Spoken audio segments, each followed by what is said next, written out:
Ce matin, ouvrir la parole de Dieu. Pour l'histoire de Noël, évidemment. 2 évangiles sur 4 nous racontent l'histoire de Noël. L'évangile de Matthieu et l'évangile de Luc. Mais Jean nous la raconte aussi à sa manière. Et c'est pourquoi ce matin je vous propose de lire l'histoire de Noël selon l'évangile de Jean. Dans cet évangile, nous n'apprenons rien sur les circonstances de la naissance de Jésus. Les bergers, les mages, tout cela nous le trouvons ailleurs. Mais dans l'évangile de Jean, le Saint-Esprit ouvre le voile et il nous permet de contempler ce qui est caché aux hommes. Il nous permet de découvrir qui est cet enfant, qui est ce Jésus. Tellement différent de nous, car Jésus est le Fils de Dieu, qui est devenu homme pour nous. Jésus, contrairement à chacun d'entre nous, ne connaît pas un commencement d'existence. Mais Jésus, le Fils de Dieu, a existé avant sa naissance. Et c'est pour nous faire comprendre ces choses que l'évangéliste Jean nous écrit les 18 premiers versets du chapitre 1er de son évangile. Au commencement était la parole, et la parole était avec Dieu, et la parole était Dieu. Elle était au commencement avec Dieu. Toutes choses ont été faites par elle, et rien de ce qui a été fait n'a été fait sans elle. En elle était la vie, et la vie était la lumière des hommes. La lumière luit dans les ténèbres, et les ténèbres ne l'ont point reçue. Il y eut un homme, envoyé de Dieu, son nom était Jean. Il vint pour servir de témoin, pour rendre témoignage à la lumière, afin que tous crussent par lui. Il n'était pas la lumière, mais il parut pour rendre témoignage à la lumière. Cette lumière était la véritable lumière qui, en venant dans le monde, éclaire tout homme. Elle était dans le monde, et le monde a été fait par elle, et le monde ne l'a point connue. Elle est venue chez les siens, et les siens ne l'ont point reçue. Mais à ceux qui l'ont reçue, à ceux qui croient en son nom, elle a donné le pouvoir de devenir enfants de Dieu, lesquels sont nés non du sang, ni de la volonté de la chair, ni de la volonté de l'homme, mais de Dieu. Et la parole a été faite chair, et elle a habité parmi nous, pleine de grâce et de vérité. Et nous avons contemplé sa gloire, une gloire comme la gloire du Fils unique venu du Père. Jean lui a rendu témoignage et s'est écrié, c'est celui dont j'ai dit, celui qui vient après moi m'a précédé, car il était avant moi. Et nous avons tous reçu de sa plénitude et grâce pour grâce. Car la loi a été donnée par Moïse, la grâce et la vérité sont venues par Jésus-Christ. Personne n'a jamais vu Dieu. Le Fils unique qui est dans le sein du Père est celui qui l'a fait connaître. Qui était Jésus avant sa naissance? Qui était-il de toute éternité? Jean nous dit, il était la parole. Qu'est-ce que la parole? Qu'est-ce qu'une parole? Une parole, c'est une pensée qui s'exprime. C'est une pensée qui nous est donnée, qui est révélée. C'est une pensée qui nous permet de connaître. C'est une pensée qui nous permet de retenir. Il est la parole. Il est une pensée, la pensée de Dieu par excellence, qui s'est exprimée, qui s'est révélée, que nous avons entendue, que nous avons perçue et que nous pouvons retenir. Et l'évangéliste Jean nous dit que cette parole est à l'origine de toutes choses, au verset 3. Toutes choses ont été faites par elle, et rien de ce qui a été fait n'a été fait sans elle. Tout ce qui existe,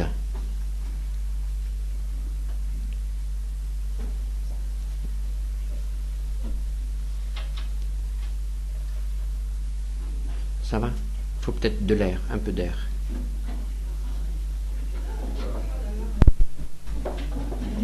Donc, reprendre ce texte, verset 3 de l'évangile de Jean. Toutes choses ont été faites par elle, et rien de ce qui a été fait n'a été fait sans elle. Et nous disons que tout ce qui existe, tout est le produit d'une pensée de Dieu. Tout est le produit d'une parole de Dieu.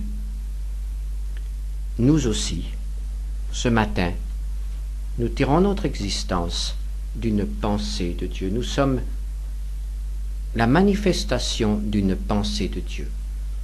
Et une parole a été prononcée. Et cette parole a été vie. Et ce matin, nous vivons par cette parole de Dieu. Il n'y a pas de hasard, mais une intelligence créatrice. Il n'y a pas de nécessité, mais une volonté qui s'exprime librement dans la toute-puissance. La parole est à l'origine de toutes choses. Et cette parole créatrice, cette parole toute-puissante, comment s'est-elle manifestée envers nous? Elle aurait pu se manifester avec éclat pour nous effrayer. Elle aurait pu se manifester avec une très grande intelligence, au point que nous n'aurions rien compris. Mais comment s'est-elle manifestée? L'apôtre continue et il nous dit: cette parole a été faite chair, et elle a habité parmi nous pleine de grâce et de vérité. Et nous avons contemplé sa gloire, comme la gloire du Fils unique venu du Père. Cette parole s'est manifestée envers nous, grâce et vérité.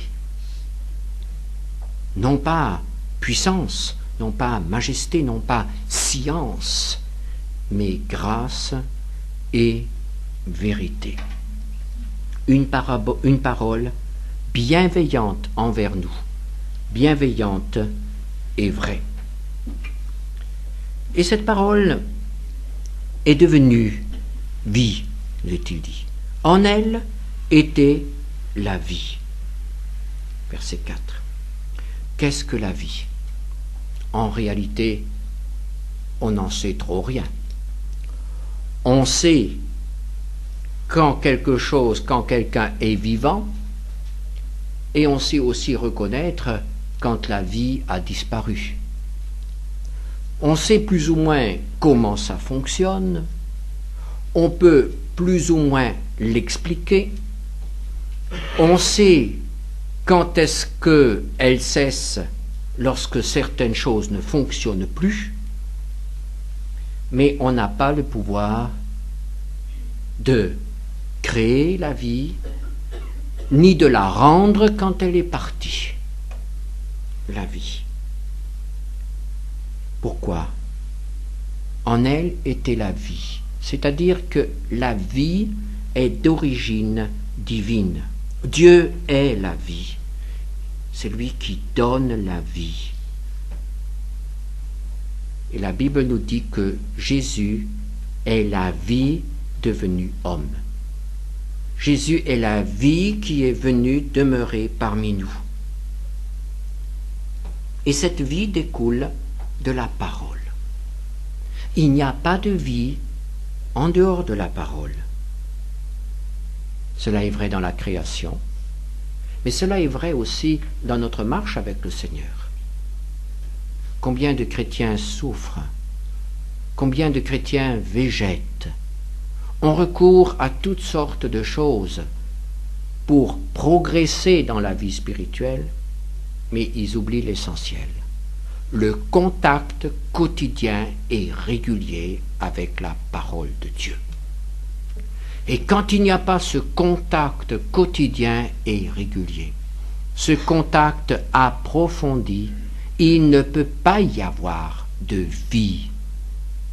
Parce que la parole de Dieu est l'unique source de vie. Et si je délaisse cette source de vie, je ne trouve la vie nulle part ailleurs. Ce ne sont que des succès d'année, ce ne sont que des gadgets, ce ne sont que des petites recettes, des petites vitamines peut-être, mais ça ne nous donnera pas la vie. Pour avoir la vie, il faut un contact quotidien et régulier avec la parole de vie.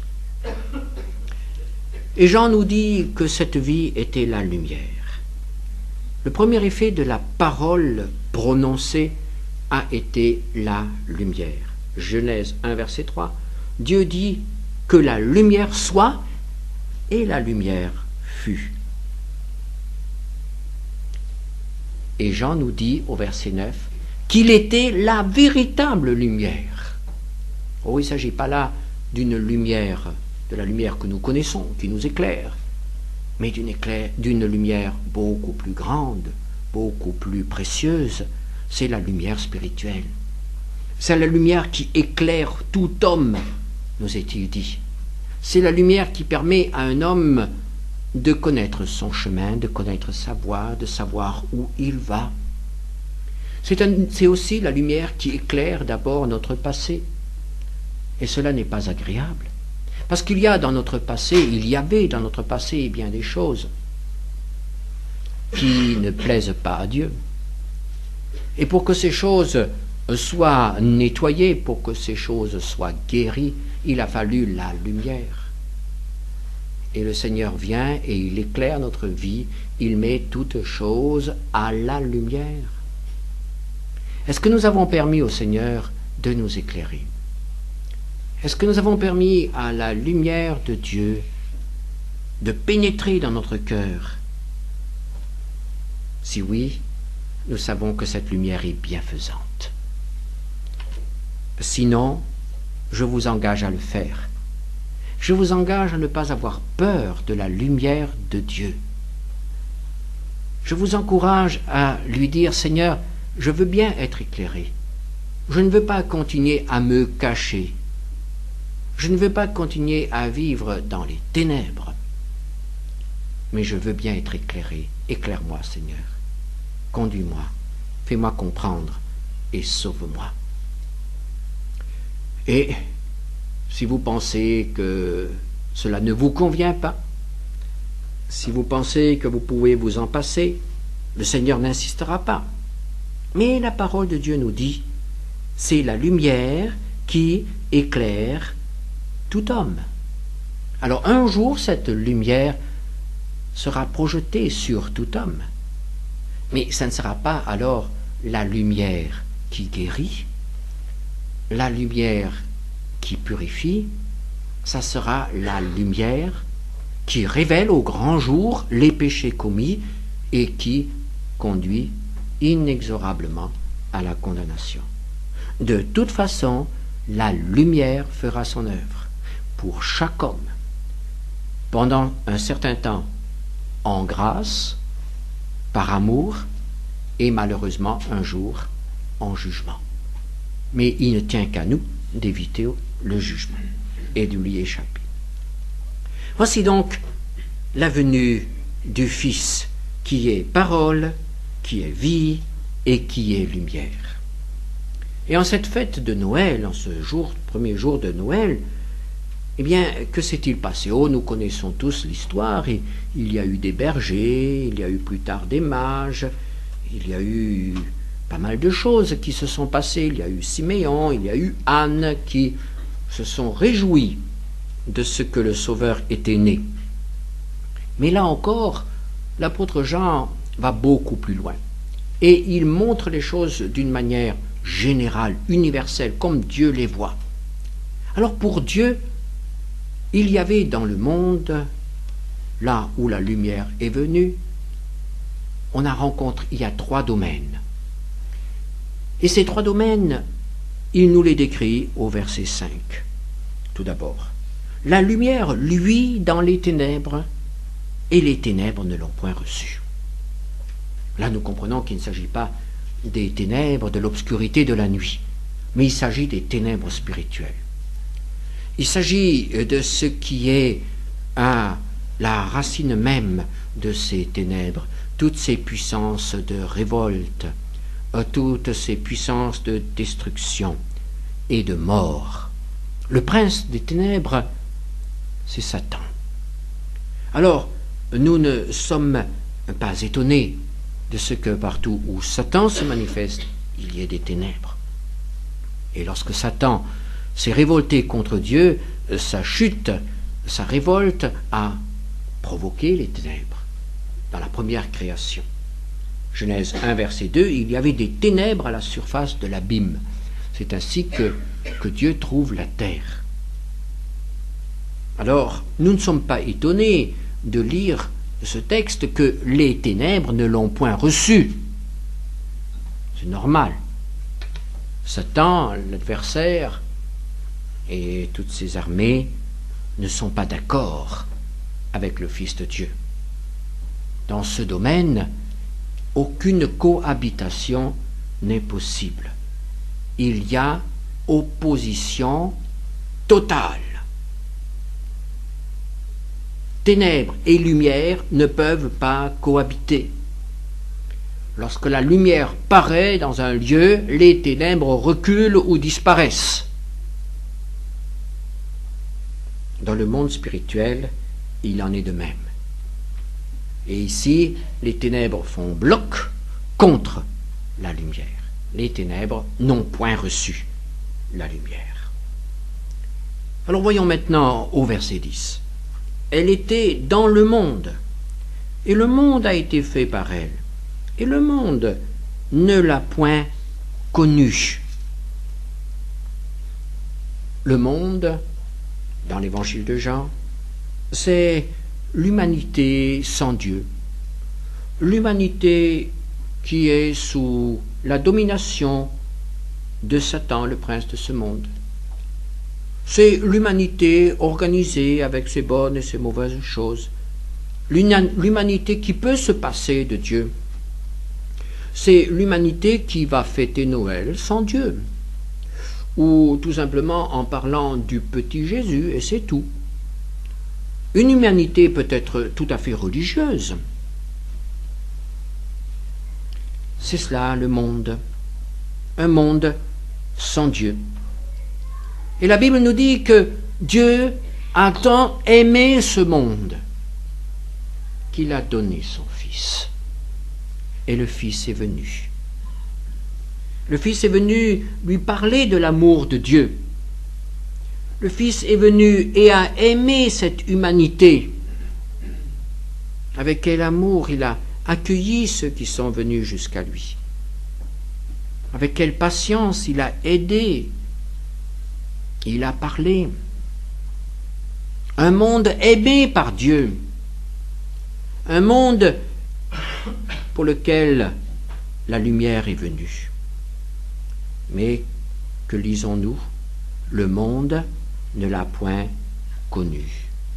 Dans son ensemble, le monde ne connaît pas le Fils de Dieu. Et puis il y a une troisième catégorie. Verset 11. Elle est venue chez les siens, et les siens ne l'ont point reçue. Alors, là, il faut dire que nous comprenons mal. Nous ne comprenons pas que la lumière n'ait pas été reçue par les siens. Que les ténèbres ne reçoivent pas la lumière. C'est évident. Que le monde ne connaisse pas la lumière, c'est possible. Mais les siens, Pourquoi les siens ne l'ont-ils pas reçu? Qui est désigné sous ce terme les siens? Israël, le peuple formé par Dieu, le peuple aimé par Dieu, préservé par Dieu, préparé en vue de la venue du Fils de Dieu. Les prophètes ont parlé. Les prophètes ont donné des indications. Ils ont donné même des détails concernant la venue du Fils. Israël attendait le Messie, mais Israël n'a pas reçu le Fils. Israël n'a pas reçu son Sauveur. Ce peuple aurait dû reconnaître le Fils de Dieu. Les Juifs à l'époque de Jésus connaissaient très bien l'Ancien Testament et on citait dans les maisons, dans les familles, on citait les grandes prophéties de l'Ancien Testament concernant le Messie.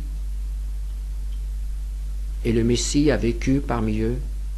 Le Messie a accompli tous les signes messianiques parmi eux. Et ils ne l'ont point reçu. Ils ne l'ont point accueilli. Ils l'ont rejeté. Ils l'ont livré au monde pour qu'il soit crucifié. Ils ne l'ont point reçu. Même les siens ne l'ont point reçu. Dieu a envoyé son Fils, lumière, point reçue par les ténèbres, point connue par le monde, et point reçue par les siens. Mais, il y a un mais, et on trouve au verset 12 ce petit mot, mais. Ce petit mot, mais qui permet de voir que tout n'a pas été perdu. Mais à tous ceux qui l'ont reçu, il y en a donc quelques-uns qui l'ont reçu. Quelques-uns, tout d'abord parmi les siens, c'est-à-dire quelques-uns au sein du peuple d'Israël. Quelques-uns, une poignée seulement, des gens qui n'avaient pas grande importance aux yeux du monde. Quelques-uns l'ont reconnu, quelques-uns l'ont reçu et sont devenus ses disciples. Et puis plus tard, quelques-uns du monde l'ont aussi reçu.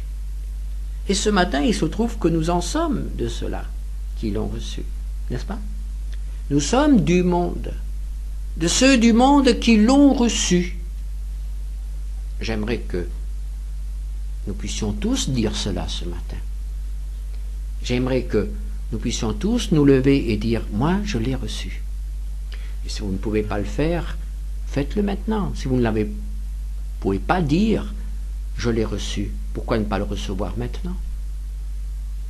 C'est une affaire entre Dieu et vous. Ces choses peuvent se passer dans le secret de votre cœur. Quelques-uns l'ont reçu. Parmi les siens et dans le monde. Et comment ont-ils reçu? Ils ont cru en lui. Recevoir, c'est croire. C'est faire confiance. C'est mettre notre main dans sa main. Et quand ils crurent, ils ont cru que Jésus de Nazareth, est le Fils, que Jésus de Nazareth est la parole, est la vie, qu'il est la lumière. Et ceux-là ont vu quelque chose. Nous avons vu quelque chose, nous voyons quelque chose. Et que voyons-nous? Ils ont contemplé sa gloire. Une gloire comme la gloire du Fils unique du Père. Ah, quelle vision! Quelle révélation! Le Fils unique venu du Père. Et nous avons vu sa gloire. Et nous avons reconnu que les ténèbres ont été vaincues. et que la vie a jailli, et nous avons perçu la parole. Pensée qui s'exprime et qui crée. Cette parole, nous l'avons reçue. Et avec elle, nous avons reçu tout ce que Dieu avait préparé pour nous. Merveilleux cadeau de Noël. Verset 16. Et nous avons tous reçu de sa plénitude et grâce pour grâce.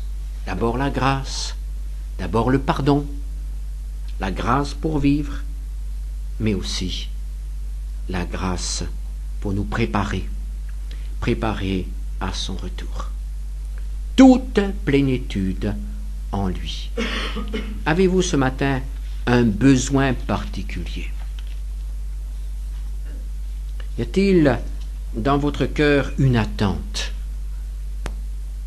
Le Seigneur peut y répondre. Il peut y répondre parce que nous avons tout reçu en Jésus. En acceptant Jésus, nous avons tout reçu. Il est prêt à nous donner toute plénitude. Nous pouvons le lui demander simplement. Seigneur, j'ai besoin de paix. Seigneur, j'ai besoin d'espérance. J'ai besoin d'amour. J'ai besoin de voir ta gloire. Et le Seigneur veut nous donner ces choses en Jésus, par Jésus. Que le Seigneur nous bénisse en cette journée et aussi en cette semaine où nous fêterons ensemble Noël, et que Noël cette année ait une signification beaucoup plus profonde que les autres années, parce que nous saurons qui nous fêtons. Prions ensemble. Seigneur notre Dieu, nous te rendons grâce parce que tu ne nous as pas laissés dans les ténèbres du péché de la révolte, mais tu nous as éclairés, tu nous as aimés, tu nous as guéris. Oh, que ton nom soit béni. Et tu vois les ténèbres qui règnent dans ce monde, ténèbres qui deviennent de plus en plus épaisses, monde de violence, de corruption, de haine, monde d'orgueil et d'égoïsme. Ô Seigneur, nous te prions de faire de tes enfants des flambeaux dans la nuit, des porteurs de lumière, afin que cette année encore, quelques personnes de plus puissent connaître la joie et la paix de Noël.